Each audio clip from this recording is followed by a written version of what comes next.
Israel యుద్ధం ఆగాలంటే Israel పాలస్తీనా యుద్ధం లేదా ఇజ్రాయెల్ లెబనాన్ యుద్ధం లేదా ఇజ్రాయెల్ యెమెన్ యుద్ధం అనాలా, లేకపోతే హౌతీ తీవ్రవాదులతో యుద్ధం, హిజ్బుల్లా తీవ్రవాదులతో యుద్ధం, హమాస్ తీవ్రవాదులతో యుద్ధం అనాలంటే ఎవరిష్టం వాళ్ళదైనటువంటి అంశం. ఇప్పుడు జరుగుతున్నదైతే తీవ్రవాదులతో యుద్ధమే నడుస్తుంది. ఇందులో కీలకమైనటువంటి అంశం ఏంటంటే ఎలా యుద్ధం ముగుస్తుంది. ఒకటి, తీవ్రవాదులు ఆయా దేశాలను వదిలేయడానికి లేదా ఆయా దేశాల్లో ప్రజాస్వామ్య ప్రభుత్వాలు నడపడానికి అంగీకరించాలి.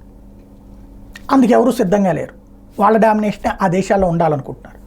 అదే సందర్భంలో ఇజ్రాయెల్ వాళ్ళ సావేదాలను చావనీయమని వదిలేయాలి. అలా వదిలేస్తే రోజు తీవ్రవాద దాడులు జరుగుతూనే ఉంటాయి వాళ్ళ దేశం మీద.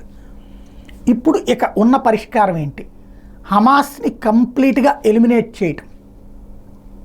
అదే సందర్భంలో అరబ్ దేశాల ద్వారా అక్కడ పాలనను నడిపించడం, పాలన గాడిలో పెట్టడం, సాధారణ ప్రజలకి ఉపాధి అవకాశాలు అలాగే తాత్కాలిక వసతి ఏర్పాట్లు చెయ్యాలి.